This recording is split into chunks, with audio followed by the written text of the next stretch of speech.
Hoje é dia 19 de maio. Nesta terceira entrevista do Sala de Visitas, recebemos o ex-prefeito e ex-vereador Luiz Bisotto.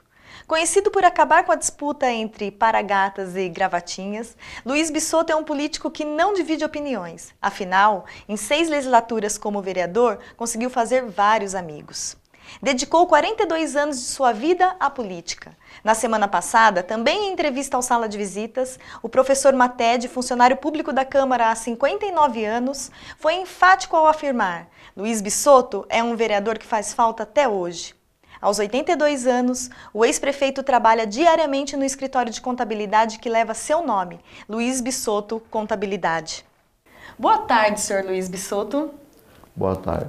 É uma satisfação receber o senhor aqui nos estúdios, uma pessoa tão querida aqui na nossa cidade, um político valinhense tão expressivo. Por que o senhor decidiu entrar para a política?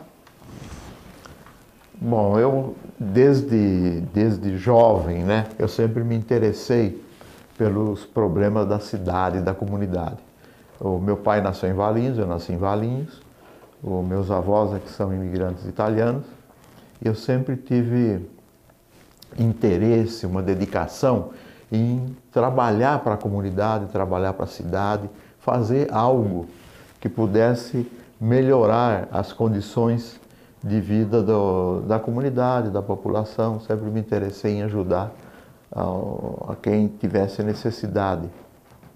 Então, a forma, mesmo naquela época como é agora, é você participar da política, né?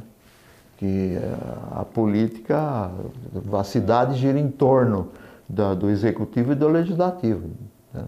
Da política valinhense. Então, meu interesse foi esse, em poder iniciar a vida pública. Certo. E o senhor ajudou também no movimento de emancipação da cidade? Sim. O movimento de emancipação, que foi entre 1952 e 53, né? mais em 1952, eu participei sim desse movimento. Porque depois, em 53, o início de 53 já teve o plebiscito, né? Depois a lei no final do ano, em 54 a primeira eleição municipal, né? Em 1º de janeiro de 55 a posse dos eleitos no primeiro executivo e primeiro legislativo.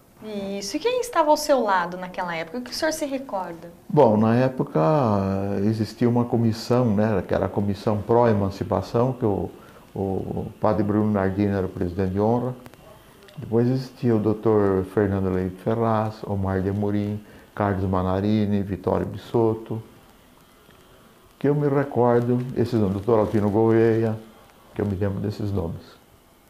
E vocês tiveram que envolver a comunidade? Ah, sim, foi um trabalho exaustivo de reuniões nos bairros, né? Explicando para a população o que seria a emancipação e como seria a participação dos eleitores nessa emancipação, né? Então eu me lembro que a votação era uma cédula branca escrito sim, né, a favor da emancipação, e uma cédula preta escrito não, em branco, que era o contrário. E na ocasião houve 11 votos contrários. E aí, isso daí era para agilizar a votação? Não, isso aí foi para saber se a comunidade, se a população de Valinhos queria se emancipar de Campinas, né? Era preciso que a comunidade tivesse interesse, né? Depois da emancipação, é que isso aí foi encaminhado para a Assembleia Legislativa, que a Assembleia Legislativa foi aprovar a emancipação, a criação do município. Certo. O senhor foi vereador antes de ser prefeito. O que o senhor se recorda dessa época de vereador? Eu me elegi vereador nas eleições de 62, assumi em 63. Foi um mandato curto, porque foi até 69, né? 3, 4, 5, 6... Não, 62 a 65. Isso, e depois 67 a 69. Depois 63 a 66, 67 a 69. Então, Isso. o mandato curto foi o segundo mandato, 67 e 69, né? Então, no meu primeiro mandato, de 62 a 66, né, foi um trabalho de experiência, né? Eu era muito moço, os vereadores daquela época já eram políticos antigos, né? Então, foi uma experiência nova para mim na Câmara Municipal. que era a sua formação? Eu era contabilista. Até hoje? Até hoje. Eu me formei em 1952. Naquela época não existia faculdade em Campinas. Foi em 52, quando eu estava terminando o curso de contabilidade em Campinas, na Escola Técnica de Comércio da Academia São Luís, que pertencia à Diocese de Campinas, se falava em iniciar a faculdade, né? Que hoje é a PUC, né? E tinha muita disputa nessa época que o senhor foi vereador na Câmara? Tinha muita briga? Como que era o clima? Tinha, o clima era bem quente, né? É? Que era no tempo do... Uma ala era o Jerônimo, outra ala era o Espadaçi, era dividido em duas alas, né? E eram praticamente dois partidos, né? O Jerônimo era o PTN, Partido Trabalhista Nacional, depois PTB, né? E o Espadaçi era o PSP, Partido Social Progressista, que era do Adhemar de Barros. Então a disputa era muito grande, a disputa era violenta, a disputa. Era? E o senhor ficava em que lado aí? Eu estava do lado do Espadaçi. Ah, do é? lado do Espadaçi. Por uma afinidade de amizade ou de família, ideologia não, mesmo? de família, também de ideologia, né? Mas mais por família mesmo, né? Mas briga o senhor não entrava Porque em as brigas, famílias não? mais antigas estavam com o Espadaçi. Não, eu nunca participei de nunca ouvi falar nenhuma nada. briga, não. É. Eu era meu paz e amor. E era difícil ser vereador naquela época? Era difícil. Naquela época eram cédulas de papéis, né? Então, às vezes, o eleitor tinha um maço de cédula, né? Porque numa eleição municipal ele tinha a cédula de vereador, a cédula de vice-prefeito, a cédula de prefeito. E quando tinha eleição estadual, ele tinha a cédula do senador, do deputado federal, do deputado estadual, do vice-governador e do governador. Né? O voto de governador, de vice-governador, o prefeito e vice-prefeito, o presidente da república, vice-presidente era isolado, né? Tanto é que o Laudo Natel, quando ele foi candidato a vice-governador, que o Adhemar de Barros venceu a eleição de governador, ele era candidato a vice-governador de todos os candidatos a governador. O vice era o Laudo Natel. Então era independente, né? Aqui, quando o Espadaçi foi eleito prefeito, o vice foi o Rubens Ribeiro dos Santos, que era da ala do Jerônimo. Não era uma chapa como hoje? Não né? Era independente? É independente. Então, o vice, o prefeito do vice, o governador do vice. O senhor acha que era melhor assim ou prefere hoje? Não, hoje é mais como é que se diz? Mais light, mais enxuto, mais fácil para o eleitor votar, né? Mais fácil a apuração, né? Porque você me imaginou naquele tempo separar todas aquelas cédulas na mesa, contar uma a uma, todo mundo olhando lá, atento, né, para ver, porque um voto fazia diferença naquela época, né? Claro, claro. Agora, quando o senhor decidiu se candidatar a prefeito, foi realmente para terminar com essa disputa entre Paragatas e Gravatinhas? Não, antes de eu falar, deixa eu só fazer um comentário. Fica à vontade. Falhei agora. Mas... se o senhor quiser, depois quando Valinhos era distrito de Campinas e teve a primeira eleição livre, a primeira eleição democrática, né?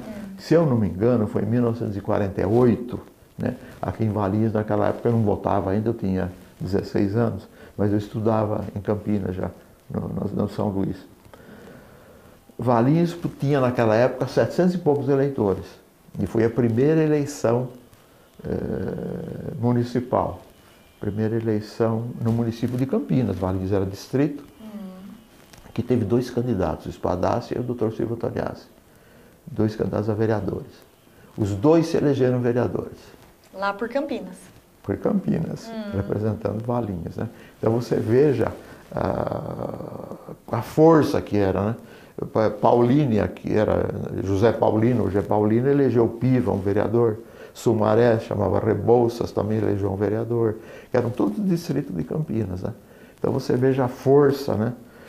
Com 700 e poucos eleitores, se eleger dois vereadores da Prefeitura de Campinas. Então, eu fui conhecer a Câmara de Campinas, acho que no último ano, em 52, acho que o Espadaçi estava terminando o mandato dele, né? E ele convidou nós, estudantes da noite, que estudavam no Pedro II, no São Luís, para fazer uma visita na Câmara, para conhecer a Câmara Municipal de Campinas. Então isso marcou também, né? Porque daí 4 anos, quando houve a eleição, não conseguiu eleger nenhum, Valinhos não conseguiu eleger nenhum vereador. Porque aí teve, acho que 6 ou 8 candidatos, né? Então não elegeu nenhum. Aí ficou uma briga muito grande. Desculpa, então. Não, imagina, fique à vontade, aqui é uma conversa tranquila. Mas o senhor tem essa fama aí que já me contaram, de tentar acabar com esse clima da cidade de disputa entre Paragatas e Gravatinhas. Foi isso mesmo? Isso levou o senhor a ser candidato a prefeito pela primeira vez?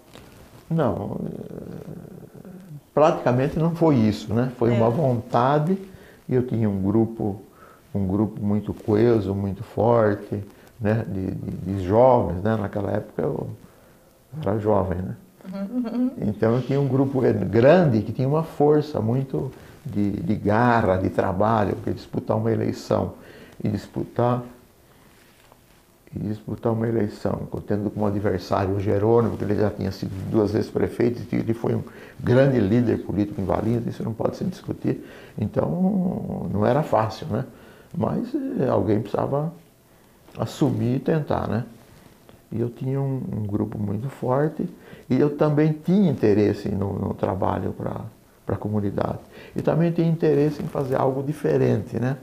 Porque na época do Jerônimo, do Espadácia, nessa briga política, havia muita perseguição, né? Perseguição. Eu, inclusive, fui muito perseguido naquela época, né? Então, você não era perseguido politicamente, você era perseguido na sua vida profissional. Sua vida profissional. Então, você era super perseguido, super vigiado, entendeu? Então, tudo que pudesse cortar, que você fosse fazer, seria cortado, né? Então era uma perseguição muito grande. Eu não era a favor disso, eu era a favor de ser uma disputa mais lenta, né? Na política, e depois que o prefeito eleito ele tinha que governar para todos, né? Não para o grupo político dele, mas tinha que governar para Valinhos. E foi o que eu fiz. Então, quando eu assumi a prefeitura em 1970, né, primeira vez, em 31 de janeiro de 70, eu não sei porque o mandato terminava em 31 de janeiro, né, mas era 31 de janeiro de 70.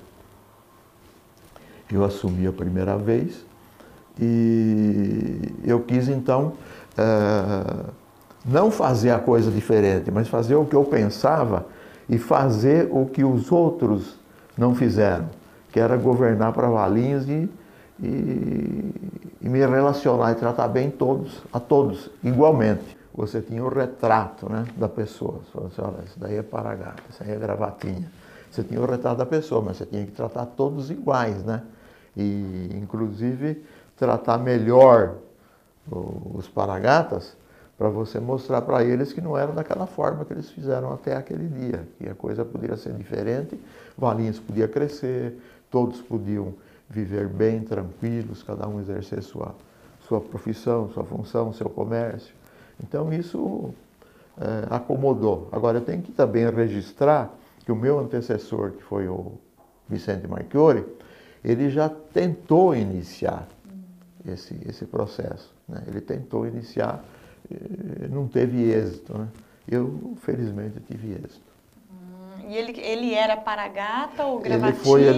Ele foi eleito pelo Jerônimo. Ele era Paragata, foi eleito pelo Jerônimo, né? Ele foi eleito pelo Jerônimo, então ele era tido como Paragata. Mas ele iniciou, mas não conseguiu. O senhor acha que o seu respeito como político, assim, também acabou com isso? O pessoal do PMDB, né, que vamos dizer que são as antigas Paragatas do pessoal do PTB, desde aquela época de 70, eles sempre tiveram um respeito muito grande por mim. Como vereador, o senhor já estabeleceu esse respeito, já. Né? O seu trabalho como vereador, né? Como vereador antes de prefeito, não, né? Porque a coisa ainda... Porque quando eu fui vereador a segunda vez... Não, a primeira vez o Jerônimo era prefeito.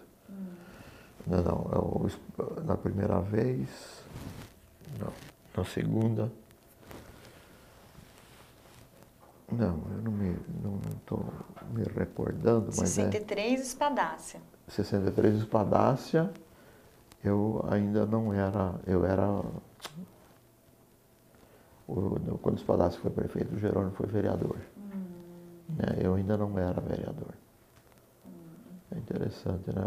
O Espadácia assumiu em 63, não, ele assumiu, acho que o Espadácia assumiu em 59. 59 a 62, eu acho. 63 voltou o Jerônimo. Isso. E que eu era vereador. Isso. Depois, na outra, segundo mandato de vereador, o Marchiori, que era prefeito. Né? Porque o Jerônimo teve o primeiro mandato de 55 a 58. Certo. Mas o senhor teve o primeiro mandato como prefeito, um mandato de 3 anos. Por que 3 anos 3 naquela anos, época? então. O Marchiori, eu já fui eleito sabendo que o meu mandato seria de 3 anos. O Marchiori não. O Marchiori foi eleito por 4 e cortaram 1 ano dele, né? Porque a eleição não seria em 69, seria em 70. Mas naquela ocasião, vamos dizer, num ano tinha eleição em Campinas, num ano tem eleição em Valinhos, num ano tem eleição em Vinhedo. E os municípios não coincidiam as eleições municipais. Cada ano era num município. Tanto é que Orestes Quercia, quando eu fui prefeito a primeira vez, Orestes foi prefeito de Campinas, ele assumiu 2 anos antes, que ao invés de 4 ele ficou 5, então ele ganhou 1. Então prefeitos perderam 1, outros ganharam 1, né? Para uniformizar, né, as eleições municipais em todos os municípios. Então foi o que aconteceu. Foi por isso. Depois, mais adiante, no meu segundo mandato, eu fui eleito por 4 e fiquei 6. Porque aí eles prorrogaram 2 anos para ver coincidência de eleições. Então ia ter eleições para prefeito, vice-prefeito, eleições municipais e eleições estaduais. Depois, quando o Vitória assumiu depois de mim, ele foi meu sucessor, ele era meu vice-prefeito, eles descoincidiram, então teve 6 anos também, foi eleito. Aí ele já foi eleito sabendo que era para 6, né? Então houve 2 mandatos de 6 anos, né? Depois voltou a ser 4. E agora eu não sei. Agora vamos ficar assim, porque senão vai 4, ficar muito confuso para todo se terminarem com a reeleição, né? Aí talvez o de presidente da República seja 5 anos, né? Como era antigamente, né? Para governador, prefeito, 4 anos. Vamos ver o que nos aguarda, então. Vamos aguardar, né? O que a gente aguarda e luta para que tenha é o voto distrital, né? Para as eleições estaduais e federais, o voto distrital. Que o Franco Montoro, que eu quando ele me elegi vereador a primeira vez foi pelo Partido Democrata Cristão, que era do pessoal do Franco Montoro, Queiroz Filho, Chopin Tavares de Lima. Aí em Campinas tinha o Carlos Futi Guimarães, o Francisco Sampaio, era do Partido Democrata Cristão. O Montoro, já naquela época, pregava o voto distrital. Você veja, em 1962, são 50 anos, né? O Montoro já faleceu. Ele já defendia o voto distrital. Então, o voto distrital é importantíssimo para a pessoa poder cobrar do deputado, né? Estadual e federal. Fica mais próximo. Mais próximo, né? Porque, vamos dizer, a região metropolitana de Campinas seria um distrito, né? Então, você só iria votar em candidatos dessa região, tanto estadual como federal. Agora, não, né? Porque o deputado estadual, ele pulveriza o estado todo. Ele tem 200 votos aqui, 300 lá, 100 lá. Ele soma e se elege, mas não fica devendo satisfação para ninguém, né? Se o eleitor for lá cobrar dele e falar, não, que cidade você é, tal cidade, e lá tive só 100 votos, né? Ou se ele for num outro lugar que teve 300, é a mesma coisa. Então, se for um candidato do distrito se eleger deputado, fica fácil de você cobrar e ele sabe que ele tem que trabalhar para esse distrito eleitoral, porque senão ele não vai conseguir se reeleger, né? Agora, o seu primeiro mandato como prefeito, de 70 até 72, né? Que foi de apenas 3 anos, ele serviu para planejar o segundo? O senhor tinha intenção de ser prefeito novamente? Ou já no primeiro o senhor conseguiu fazer obras? Como que foi? Não. A minha campanha eleitoral foi baseado no saneamento básico. Então você imagina na sua casa, seu lote de terra, você ter a casa, morar com sua família e no quintal você tem uma fossa negra. Então todo o esgoto ia para essa fossa negra. E onde não havia rede de água, né, porque a estação de tratamento de água deve ser de 1940, na década de 40, 41. Então, se não existisse, por exemplo, na Avenida do Penteado, onde eu morei com a minha família, meu pai construiu a casa lá em 1938. A rua era de terra, a rua do Penteado era de terra ainda. E no quintal nós tínhamos a fossa e o poço, né, porque não tinha água encanada aqui, naquela época, em 1938. Então você veja o perigo, né? De um lado você tinha uma fossa de esgoto, uma fossa negra, do outro lado um poço para você, água para você tomar banho, lavar roupa, né? Beber, consumir tudo. Né? Tudo, né? Tudo isso. Você tinha que filtrar, às vezes você tinha que ferver. Então você veja o absurdo, né? O absurdo, porque o saneamento básico, em princípio, você prevê o saneamento básico pensando na saúde. Não adianta você ficar consultando a pessoa, enchendo a pessoa de medicamento, de remédio, você não vai curar essa pessoa nunca se você não tiver o saneamento básico, que é o principal, que é a coleta de esgoto e a água, né? Água tratada, né? Água tratada encanada, água na torneira. Isso é muito importante. Então eu fiz minha campanha baseado que eu iria fazer a rede de esgoto na cidade. Então... E tratamento também, né? Tratamento também, mas era uma obra... mais importante, era uma obra cara. Uma obra grande, né? Porque na primeira etapa, em 3 anos, eu tinha que construir essa rede de esgoto, que foram 50 quilômetros de rede de extensão na cidade, né?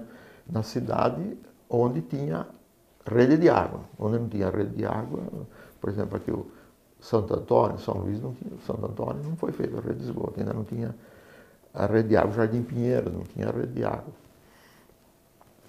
Então, nós construímos 50 quilômetros de rede de esgoto e 12 quilômetros de emissário. Emissário é aquela tubulação maior que vai coletando e leva até na estação de tratamento. E então, você fala, bom, então foi uma loucura, né? Eu fui o 5º prefeito e alguém tinha que fazer. E eu me comprometi a fazer. E hoje eu entendo, mas hoje eu entendo por que o senhor é um político tão respeitado, porque o senhor, numa época em que as pessoas, os administradores já pensavam inclusive em jogar o esgoto no rio, no córrego, o senhor foi lá e fez uma estação de tratamento. Né? Hoje eu entendo porque o senhor é um político tão respeitado na cidade. Parabéns, seu Luiz. Muito obrigado. Desculpa. Fica tranquilo que depois a gente faz uma edição. Então você imagina a Rua Antônio Carlos, a Rua 7 de Setembro. Você abriu uma vala de 3 metros de profundidade. Aquela terra toda em volta, né? Com as lojas funcionando. Pedindo que não chova. Se a pessoa se chover, que loucura que seria, né? Pedir para não chover. Fazer isso nessas ruas da cidade, na 13 de Maio, na Independência, né? Na 13 de Maio, na Dom Nery. E o esgoto, o projeto de esgoto, em Valinhos da rede de esgoto, é tudo por gravidade. Não tem bombeamento. Então os lugares da rede eram mais fundos, outros mais altos. Tudo por gravidade para ir no emissário. E para ir lá na Capoava, a estação de tratamento de esgoto, que não deu para fazer nos 3 anos. Eu abria a lagoa só. Então, depois dessa rede de esgoto, você fazer o teste da rede você faz com fumaça, né? Então, eles tapavam as pontas, não via jogar aterrar, né? Tapar as pontas, soltava a fumaça, tinha que ficar olhando se saía fumaça em algum lugar, né? Teste da fumaça. Se houvesse então, onde a fumaça, há esgoto. Não, ia ter não vazamento. É fogo. Né? Você sabe, se a fumaça, ia ter um vazamento e precisava ser corrigido, né? Então, fazia o teste. Não podia fazer nem com água, nem com esgoto, nem com fumaça. Né? Então, são coisas que a gente vê, aprende e entende. Né? Então, cobria essa vala, você tinha que recolocar o paralelepípedo. Esse paralelepípedo ia ceder, né? Porque a terra ia ceder, mesmo que você compactasse, você não podia compactar muito para não prejudicar a rede que estava lá embaixo. Ela ia compactar com o tempo, com a chuva. Esse paralelepípedo ia baixar, você tinha que tirar ou colocar. Para você ter a rua, para você liberar a rua para as pessoas. Então, isso você se sente gratificado. Porque ninguém reclamou desse incômodo, né? Olha. Ninguém reclamou desse incômodo. Ninguém dizia para o senhor assim, nossa, o senhor está fazendo obra, enterrando dinheiro. Não, e o incômodo, né? O incômodo da poeira. Da poeira. O incômodo do trânsito para você passar, né? Hoje você vê um buraco lá, você não quer desviar do buraco, reclama do buraco, né? Então, naquela época, as pessoas não reclamavam. Eles aplaudiam, porque era uma coisa super importante, né? Agora, depois da rede, você teve que fazer a ligação, né? Da rua. Não. Então, você vê um pocinho preto, assim, uma tampinha preta, onde a casa não tem recuo, não fica no passeio. Onde a casa tem recuo de 4 metros, fica no jardim. Aquele pocinho preto chama PI, Poço de Inspeção. Né? Se tiver algum problema de entupimento, é lá que eles vão verificar. Então, você tem que fazer a ligação no poço, na rede. Depois, onde tem viela sanitária, coloca e cai para trás, o esgoto não sobe, então ele não vinha para frente, ele tinha que sair por trás na viela sanitária. Você construía as vielas no fundo de quintais.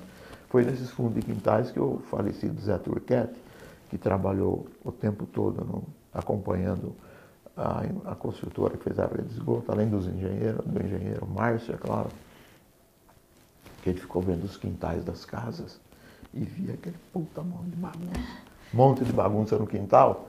Então ele dizia, o que é isso aí? Isso aí eu não uso mais, isso aqui é um sofá velho, isso aqui não sei o que, blá, blá, blá. E por que você... mas eu vou pôr aonde, vou levar aonde, o que eu faço? Então ele que criou, né, o cata-bagulho. Olha, bem antigo então?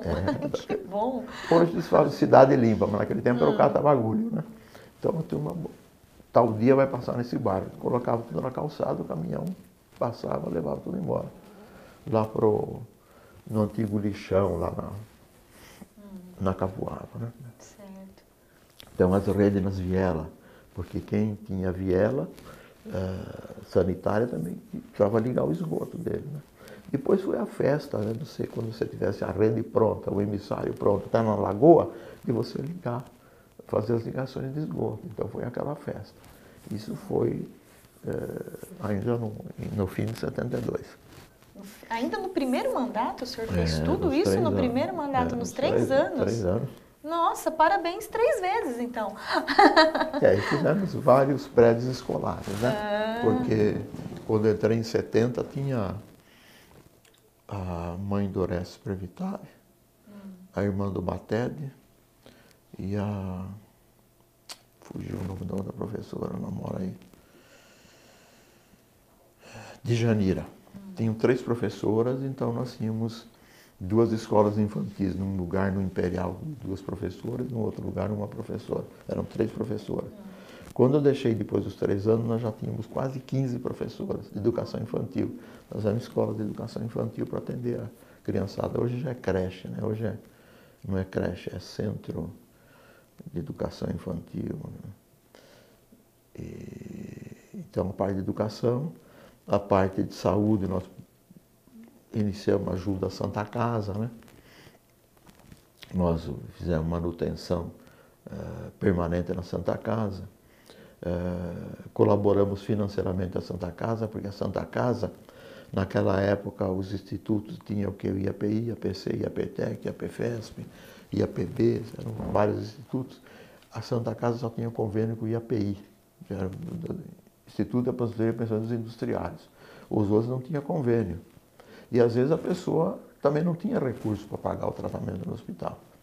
Então o que nós fizemos? O hospital tinha dificuldade financeira. Então com isso o hospital, nós passamos a pagar o hospital pelo atendente que não tinha condição de pagar, através da uma triagem da assistente social, ele não tinha condição de pagar, nós pagávamos pela tabela do IAPI, como se ele fosse do IAPI. Então a prefeitura que pagava para ajudar financeiramente o hospital.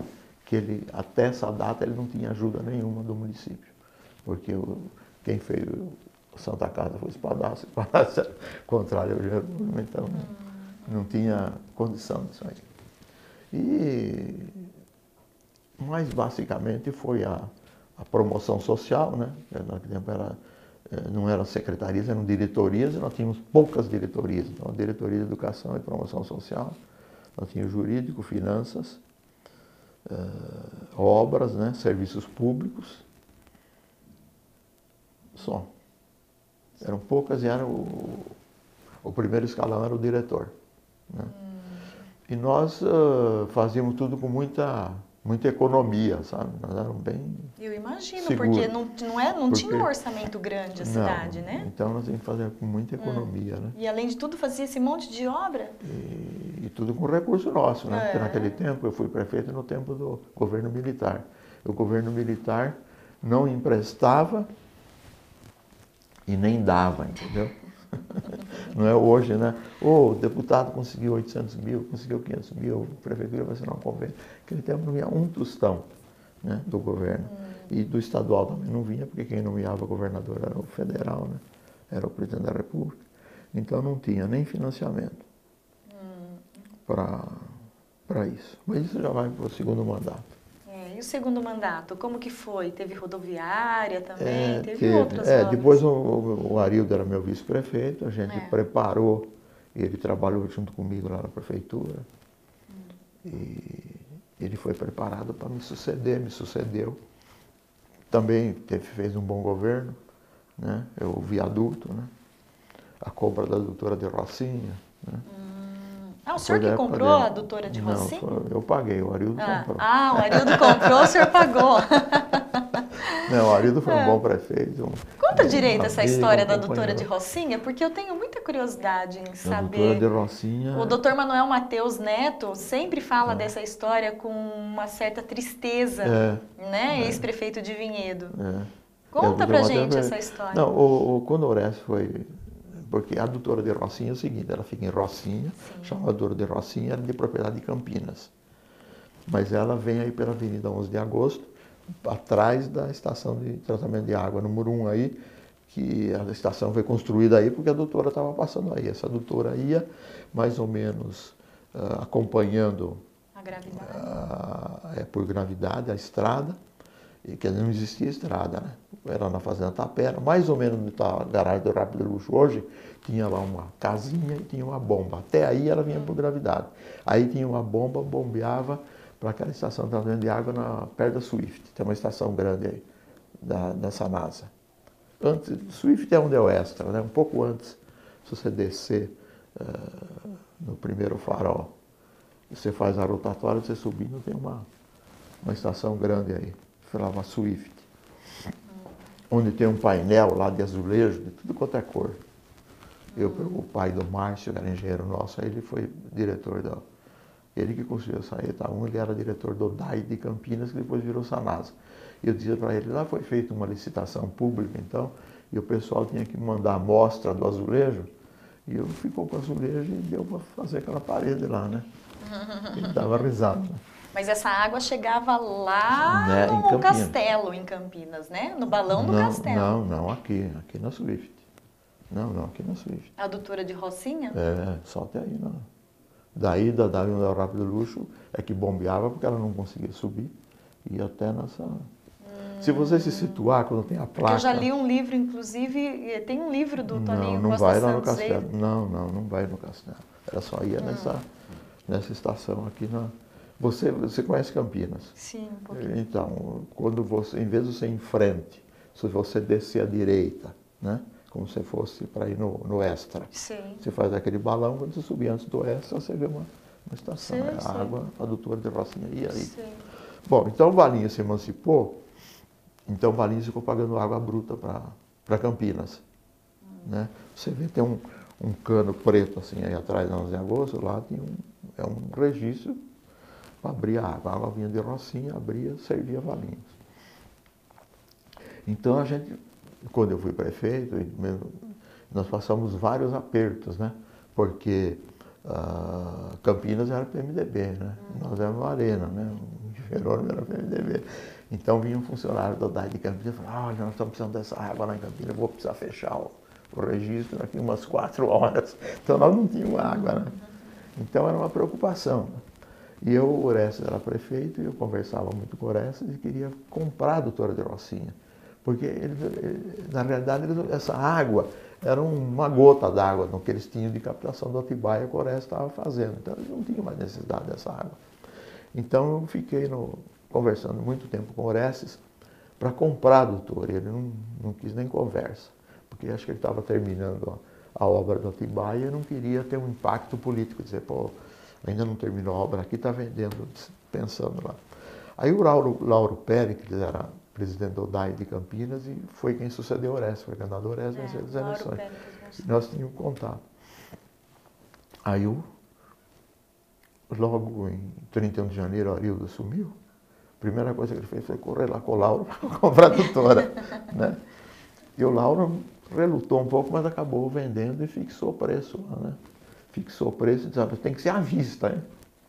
Mas tinha uma disputa com o Vinhedo ao mesmo tempo. Bom, não, porque Vinhedo também queria a doutora. Não, o DAI de Campinas tinha que primeiro oferecer. Para Vinhedo. Para Vinhedo. Não é que você tem você mora numa casa, você é inquilino, seu dono for vender a casa, primeiro tem que oferecer para o inquilino. Então, Campinas ofereceu, o doutor Matheus mandou um ofício e tal, que estava à venda por X reais. O doutor Matheus, acho que ele cochilou, né? Acho que ele leu aquilo e falou, não vou comprar isso aí, né? Não tem nem dinheiro. Ele não se interessou, respondeu que não se interessou. Então, o Lauro vendeu para o Arildo. E até hoje é assim. E o Arildo tinha chegado a primeira cota do ICMS, que chegava acho que no dia 10, dia 15. Veio lá o dinheiro, estava lá, não tinha conta para pagar, né? O Arildo, comprou a doutora à vista, né? Uma jogada de mestre. Foi um negocião. Né? Aí quando o Vinhedo caiu em si, entrou na justiça para querer anular a venda e não conseguia. O processo foi demorado. Quando eu fui prefeito a segunda vez é que terminou o processo no tribunal em Brasília. Sim. Mas nós ganhamos. O Vinhedo não conseguiu ganhar o processo. Porque foi limpa a coisa, né? Quer dizer, talvez o doutor Matheus não tivesse refletido, pensado, analisado, né? Acho que já... ou num consultor, assessor, não sei. O doutor Matheus era um homem muito bom.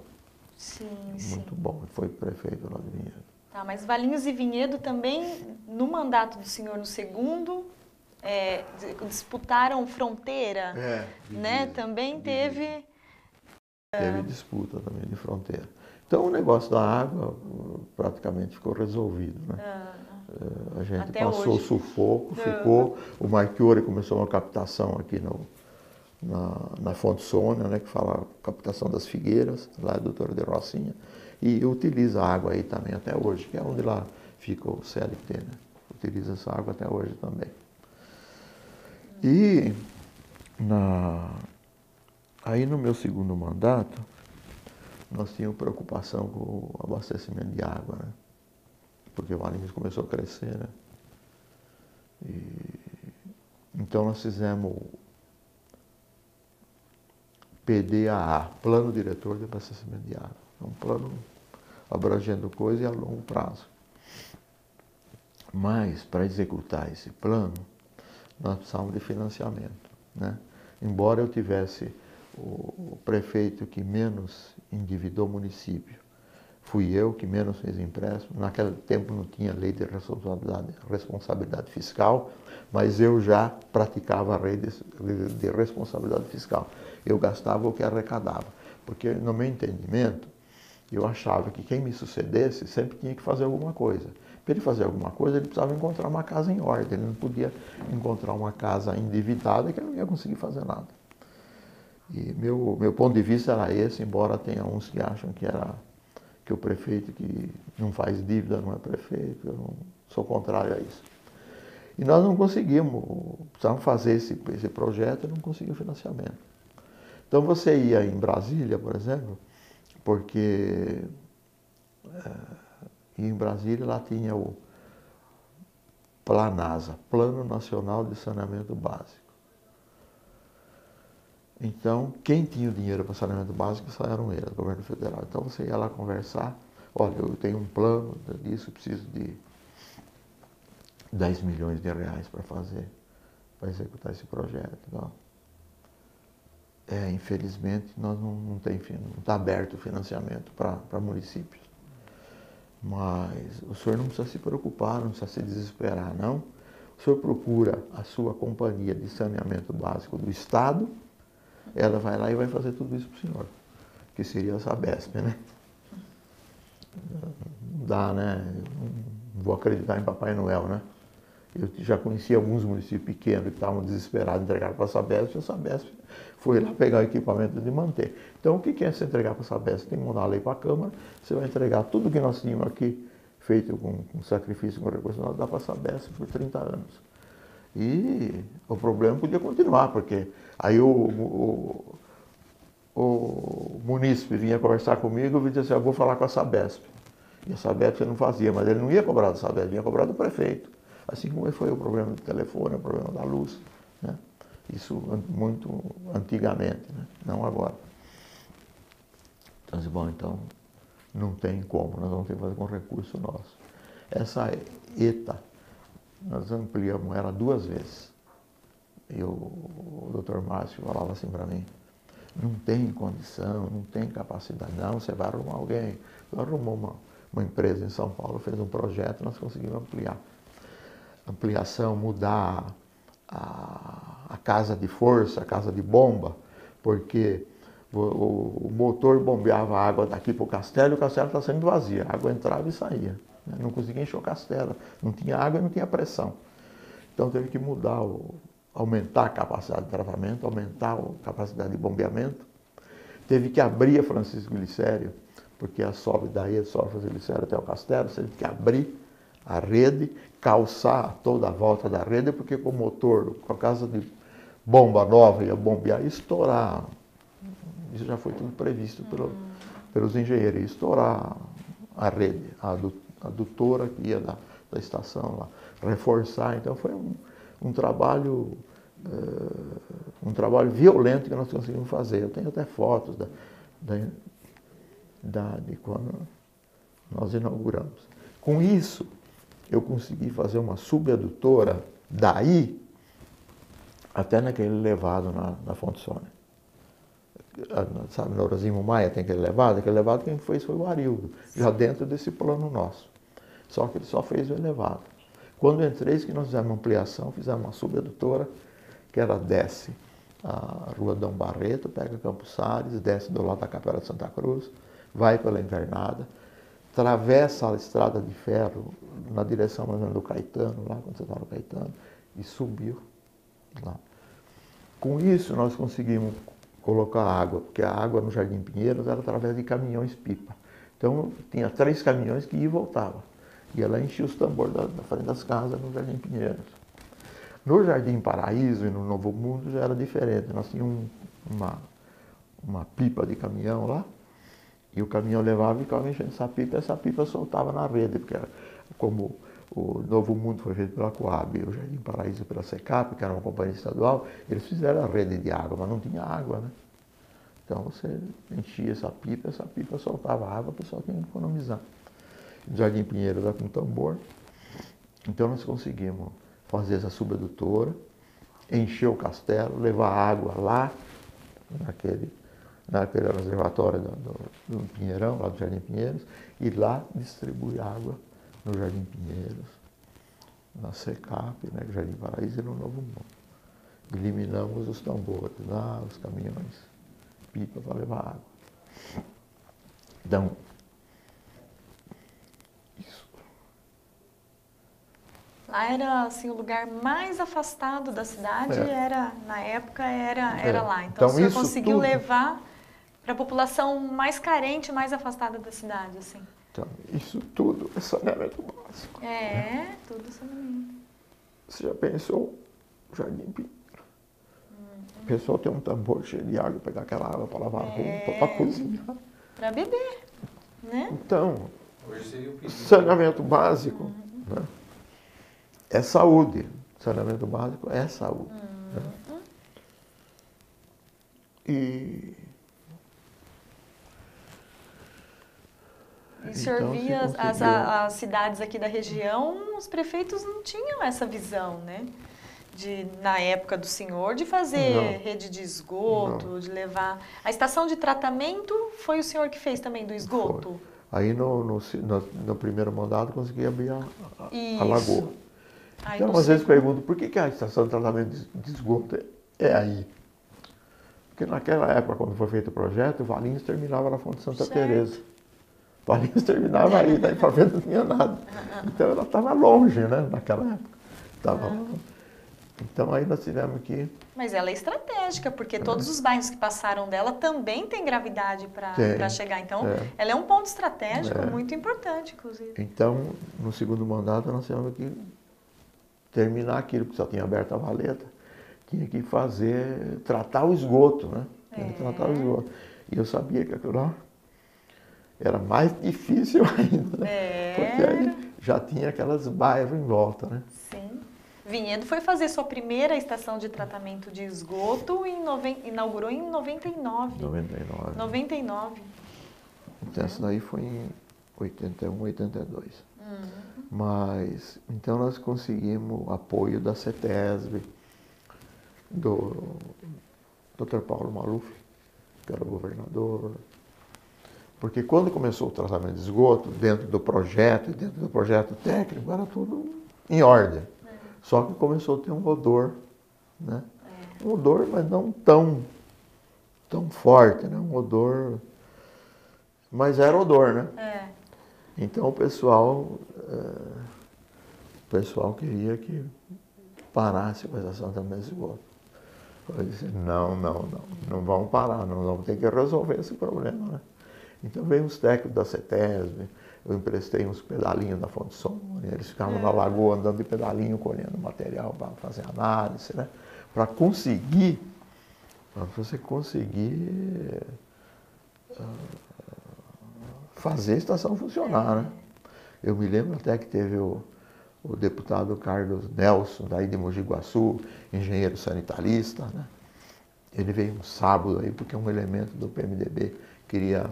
Porque na Câmara a coisa ficou meio preta, né?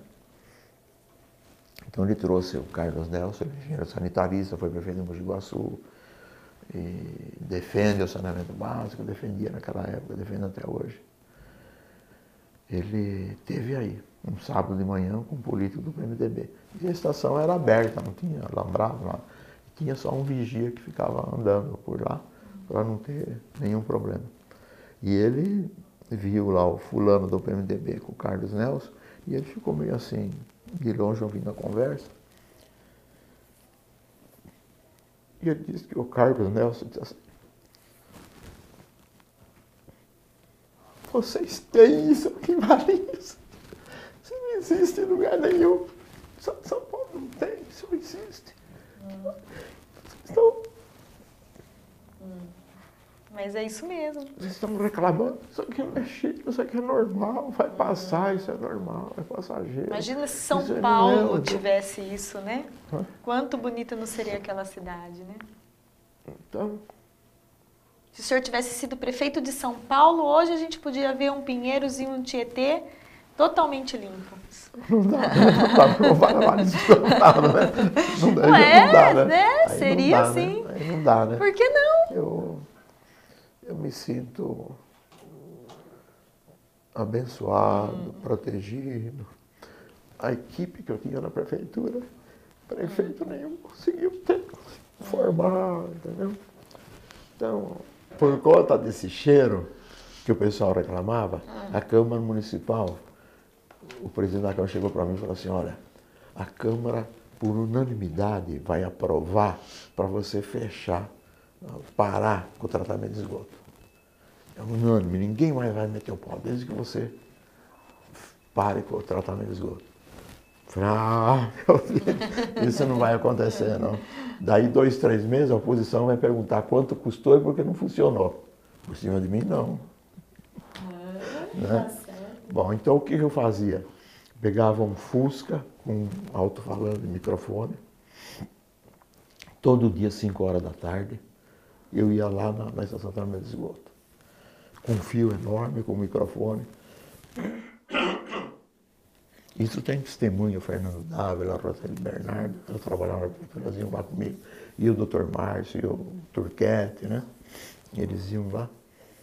Eu ia conversar com os moradores, explicar e acalmar os moradores. Olha. Então, cada um lá catava o microfone e falava o que queria, xingava o que queria. O senhor explicava? Eu nunca fugi, eu ia lá, a pior coisa que tem é você fugir você não resolve. Então, eu ia lá conversar com eles, pedir. E ia 5 horas da tarde, por quê? Porque eles tinham vindo do trabalho e estavam aí. Eu não ia 2 horas da tarde. Falava, o senhor vai 2 horas da tarde, não tem ninguém lá, só tem as donas de casa, elas não vão falar nada, né? Então eu não ia, eu ia 5 horas da tarde, no final do dia, que era porque o pessoal tinha saído da Clark, da Gessi, da Regesa, eles moravam lá, o da Capuava, eles estavam lá, para eu poder conversar com eles, explicar e eles entender. Não estava eu fugir do problema e continuar o pessoal criticando. Né? Então nós temos aí a estação de tratamento de esgoto, né? Felizmente. Quer dizer, o senhor também fazia o seu próprio marketing. Além de tudo, a prefeitura economizava ainda com o senhor, porque o senhor não pagava ninguém. O senhor ia até lá e conversava com a população. Então, e também tinha uma Brasília branca sem placa, que eu mesmo dirigia, que era da prefeitura. Quando eu tinha reuniões nos bairros à noite, isso era frequente toda semana, eu ia mesmo dirigindo para economizar a hora extra do motorista. O motorista não gostava, mas tinha que economizar, né? Então, às vezes, na Câmara eles não chegaram a fazer nada, mas nos bastidores eles falavam assim, aquela Brasília branca que o prefeito anda com ela, da prefeitura, é dele, né? Então, então, a época, não é a época de hoje, aquela época era difícil. Então, por ser difícil, a gente tinha mais entusiasmo, mais coisas. Depois eu tinha me comprometido em ser prefeito da cidade, eu tinha que trabalhar para a cidade, eu não podia. O que eu ia fazer? Por que eles confiaram em mim, me elegeram? Por isso. Depois eu me elegi o Vitória, meu sucessor. Elegeu, sempre fez o sucessor, mas o senhor, meu vice. O senhor também fez a rodoviária no segundo mandato. A rodoviária. A rodoviária foi feita com o pessoal da prefeitura. A prefeitura que fez a rodoviária. Os operários da prefeitura, os empregados da prefeitura. Porque a prefeitura naquela época ela tinha ferreiro, carpinteiro, eletricista, instalador hidráulico, pintor. Nós tínhamos tudo. Não se fazia... Nós tínhamos tudo. A rodoviária foi feita... Tanto é que eu inaugurei no Dia do Funcionário Público em homenagem ao funcionário público. Né? E a única coisa que a gente sente, aquelas telhas que tem na rodoviária, é telha de ferro, é coisa boa. 1980, então são 33 anos, né? Vai fazer 34 no fim do ano. Até hoje não recebeu um pincel de tinta. Até hoje. E a telha está deteriorando. Quer dizer, não vai ter condição de recuperar, vai ter que botar um telhado novo. Se uma vez cada 2 anos eles pintassem, com revólver mesmo, rápido, né?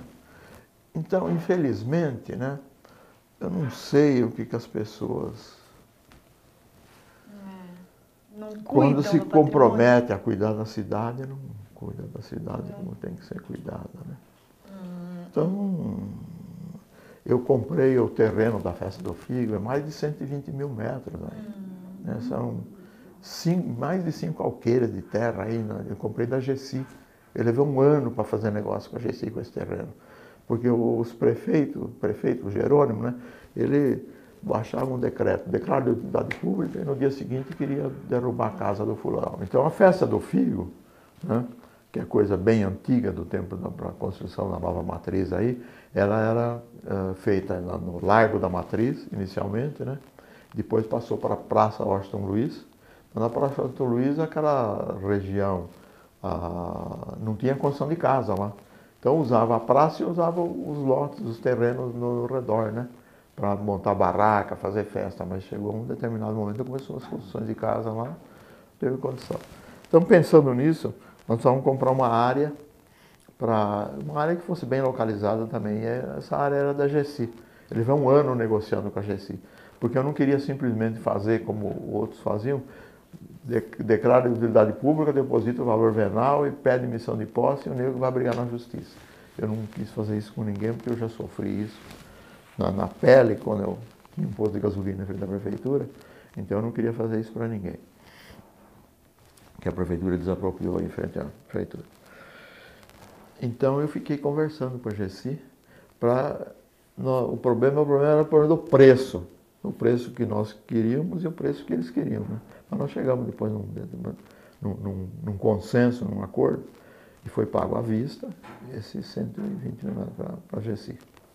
Teve também o Morro dos Macacos, onde está o observatório, vinha aí, uma vez por mês, vinha um moço e um senhor já de idade. O professor Abraão de Moraes e o moço chamava Benevides, era um professor da USP em São Paulo, e eles queriam o Morro dos Macacos, aí para instalar o observatório. E eles eram apaixonados por isso. Então eles vinham, eles eram professor da USP, vinham aí, e o professor Miguel Reale só instalaria o observatório aí se conseguisse o terreno, se eles conseguissem o terreno. Então eles ficavam. E esse terreno era do Manelito Junqueira, de Vinhedo. De Vinhedo. Né? De Louveira, hein? Louveira de também. Louveira. E esse terreno, a parte do Morro dos Macacos do observatório era Valinhos, o resto era Vinhedo. Então ele ficou na divisa, né? Então nós conseguimos com o Manelito Junqueira também negociar, o Arildo ajudou, e nós conseguimos negociar e comprar o terreno e fazer doação. Até o professor Miguel Reale veio aí para receber escritura, teve uma sessão solene lá na prefeitura. Depois, como a prefeitura também não tinha dinheiro, nós não podia o Miguel Reale assinar a escritura e ir embora. Então eu consegui com a GECI ofereceu um almoço para ele lá e para a comitiva dele, lá na fábrica. Eles foram almoçar lá, conheceu a fábrica e depois foi embora. E nós também não gastamos, né? GECI que bancou. E depois se instalou o observatório. Aí o Arildo me sucedeu, o Arildo lutou para conseguir fazer um acesso por Valinhos para ir no observatório. Mas não conseguiu, por causa da topografia do terreno e tal. Então, você vai no observatório por Vinhedo, né? Mas o observatório fica em Valinhos. Bom, o que mais que eu tenho? E depois o senhor voltou a ser vereador. Depois de ser prefeito, o senhor voltou a ser vereador. Sim, não. Aí né? quando o Vitório Já foi pegou. prefeito, não. Mas depois eu ainda era moço, né? Ainda tinha um pouco de lenha para queimar, né? Então eu ainda até vereador. O senhor foi vereador por 2 mandatos depois de ser prefeito e Por o último. Por 4. 4 mandatos depois? 4. Ah, é verdade, 4 mandatos, 4 né? E mandatos. terminou essa trajetória aí só em 2004, agora recentemente, inclusive, 10 anos atrás. Quando o doutor Moisés se elegeu prefeito, nessa eleição eu fui o vereador mais votado. Depois das outras não, que já dividiu. Mas eu fui 6 mandatos de vereador. 6 mandatos de vereador. Então eu fiquei de 1962 a 2004, 42 anos, né? Eu só não fui candidato nos 2 anos que eu era inelegível. Em 72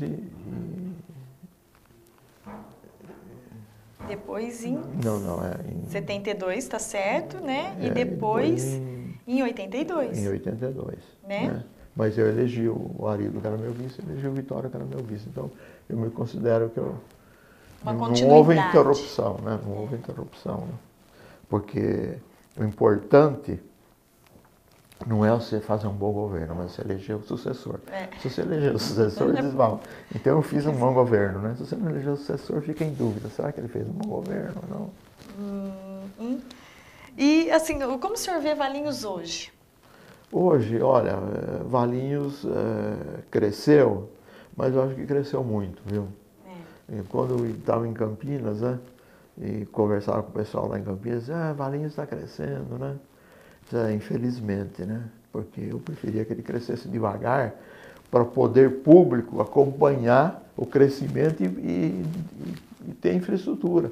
Então, Valinhos cresceu demais e a administração pública não tem recursos para acompanhar com a infraestrutura. Embora agora se transferiu muita coisa para o empreendedor. Ele vai fazer um loteamento, ele vai ter que ajudar de alguma forma. Que fazer toda a infraestrutura, né? E antigamente não, você pega o Jardim Pinheiro, por exemplo, tem 1.500 lotes. Quando foi loteado lá, tá certo que era no distrito de Campinas, mas loteou, raspou a máquina no terreno, abriu as ruas e tchau, né?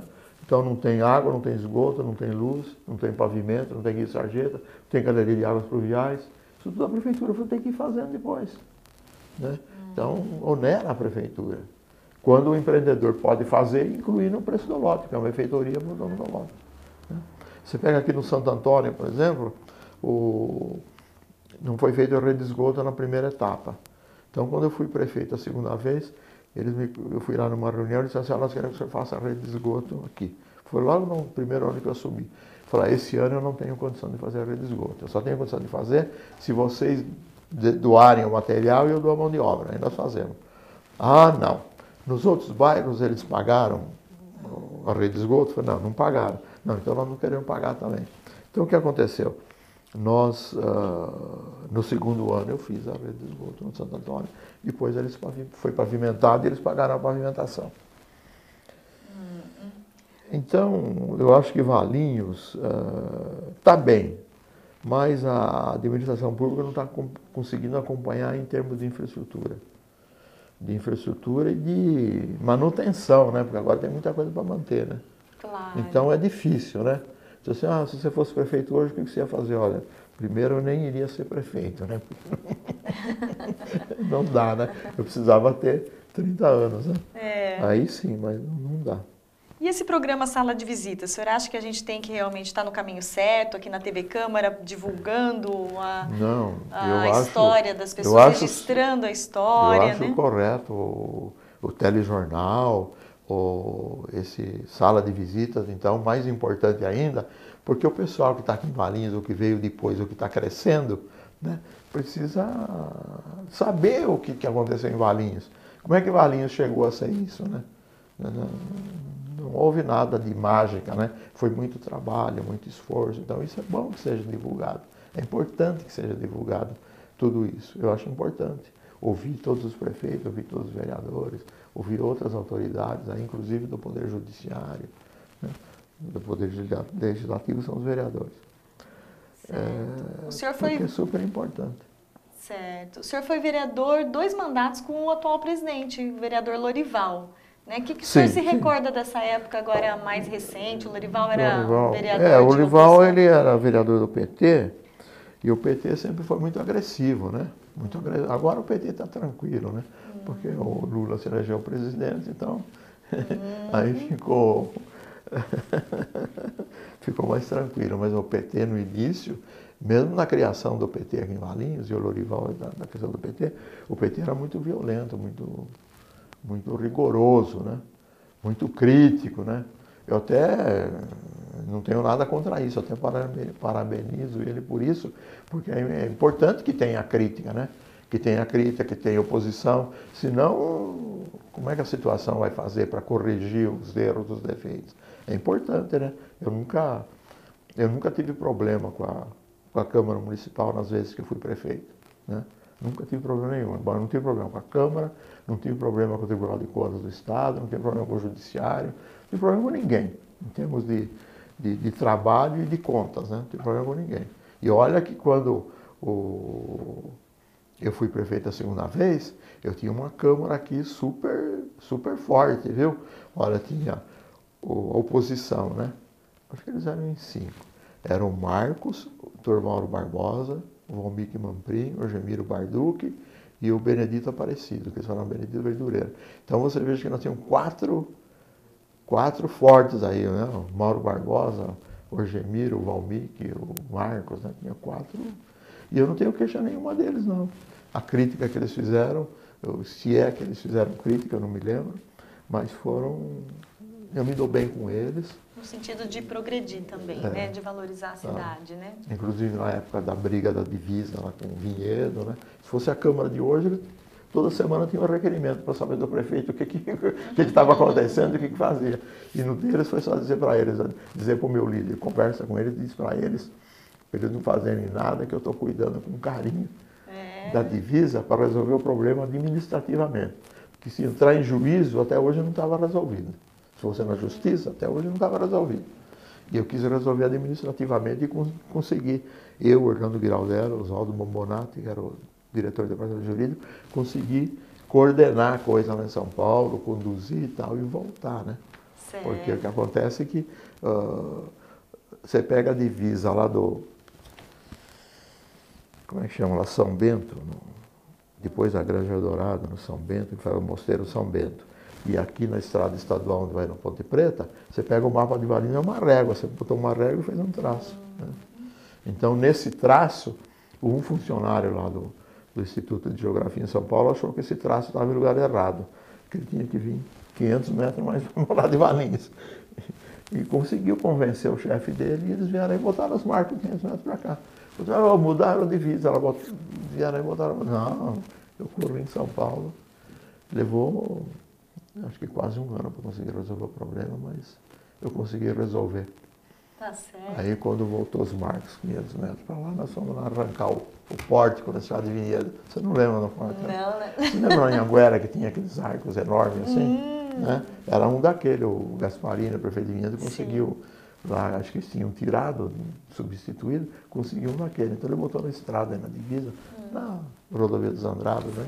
Ele botou na divisa e entrava num sítio lá, porque não cabia na estrada. Né? E o turma de Valinhos aqui vinha, pegava em mim, né? Vamos, como é que nós vamos derrubar aquilo? Como é que nós vamos tirar aquilo? Calma, calma. Não, empresta a reta escavadeira, nós vamos lá engaixamos e puxamos e derrubamos. Não é assim que se faz. Não pode resolver dessa forma, tem que ter paciência. Aí no dia que eu vi, que eu sabia, né, que os técnicos do Instituto Geofísico vinham mudar os marcos, e quando eles mudaram os marcos, 5 horas da tarde eles foram embora, eu falei, agora.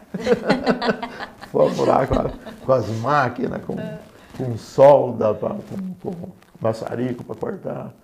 Fomos lá e botamos tudo para baixo. Então, naquela época, você estava na IPTV toda semana. Essa disputa Valinhos e Vinhedo sempre foi IPTV acirrada vinha toda também, semana, né? aí para querer ter notícia. Nós conseguimos. É aí, com esse problema de solução dessa, se solucionou o problema lá do Vale Verde, né? Porque o Vale Verde tem uma parte de Vinhedo e uma parte de Valinhos. Então, se você for no Vale Verde, a rua... Eu não sei a denominação da rua. Valinhos acho que não deu, Vinhedo deu. Mas do lado de cada rua é Valinhos, do lado de lá da rua é Vinhedo. E enfrentam problemas lá. Não é uma rua reta, são várias, entendeu? Então, mas tem um pedacinho do Vale Verde ali que ainda até hoje tem problema, porque fica em Vinhedo, mas o acesso é por Valinhos, né? Então até o hoje... acesso de todo o Vale Verde é por Valinhos, acho que né? Acho que todo é por Valinhos. E aí tem um pedacinho na divisa com a capela ali que a população reclama e reclama com razão, porque pertence a Vinhedo. Né? Aquele pedacinho pertence a Vinhedo. Mas o Vale Verde você acha que chega na capela? Chega, faz divisa ali com a capela. Lá em cima, bem lá em cima. Capela de uma maneira geral, porque ali os bairros todos se subdividiram já, né? É considerado do bairro Capela. Mas e hoje a vida? Como que tá? A senhora ainda trabalha? Tem um escritório? Trabalho. Explica meus pra gente. Cumprimentos pela sala de visita, é importantíssimo, né? Muito obrigada. Cumprimento o presidente Lorival, porque ele que teve essa brilhante ideia de registrar com imagem, som, com vídeo. Dá muito trabalho para vocês aqui. Mas é gostoso, pra gente é um prazer fazer. Então, eu estou na minha vida profissional, né? agora mês que vem, 61 anos de escritório. Olha só, de escritório. Escritório de contabilidade, no mesmo lugar, na Rua Antônio Carlos 68. Certo. Só que era só na sala de baixo, onde o Gilson fica agora. Em cima eu morava, agora é a casa inteira, tudo, né? É o do despachante, o escritório de contabilidade em cima. Mas é de 1º de junho de 1953. Você pega a taxa de licença da prefeitura, o carnê de ISS, está lá, início de atividades, 1 de junho de 1953, 61 anos. Então eu estou lá. Quer dizer, eu não faço o horário que os meus funcionários fazem. Eu vou mais tarde, saio mais cedo. Né? Às vezes de manhã eu não vou, hoje eu não fui, né? Tá vendo? Hoje eu não fui. Só vou agora depois do almoço. Né? Mas é importante o meu trabalho, né? Tem funcionário lá, 2 funcionários. Tem o Gilson, o Valmir, a Deise, que tem mais de 40 anos de serviço lá. Né? E já participam, entendeu? Porque você não pode mais ter funcionário, você tem que ter gente que participa na receita, né? Para você poder continuar o escritório, né? E lá foi, durante todo esse tempo, foi uma escola muito grande. No auge da Clark, né? No auge da Clark, que tinha 5.000 funcionários lá, os próprios pessoal do escritório lá diziam, a melhor escola são os escritórios de Valinhos. No tempo só tinha o escritório de Jerônimo e o meu, né? Só tinha 2. Mas a melhor escola são os escritórios de contabilidade de Valinhos. Você trabalhava 2, 3 anos aí com você, saía, ia para lá e você dizia para ele, Deus te proteja, você vai progredir, ótimo para você. Eu nunca desejava ao contrário, para a pessoa ficar brava, porque você ficou aqui, você não sabia nem puxar a cadeira para sentar na mesa, agora que você sabe, você vai embora. Não pode ser assim, né? Não. Tem que Desejar coisa boa, né? Desejar e que ele tenha sucesso. Seu Luiz Bissoto, Sala de Visitas, em nome do presidente Lorival, agradece muito a sua presença aqui. Foi uma emocionante entrevista. Obrigada pela contribuição, pelas histórias. Obrigada por ter administrado Valinhos tão bem e ter contribuído de uma maneira tão positiva para Valinhos se tornar essa cidade tão bela que é hoje. E a gente, numa outra oportunidade, não descartamos o senhor voltar aqui para contar mais histórias ainda, até o final do ano, claro. O Sala de Visitas volta amanhã, quinta-feira. Uma boa tarde.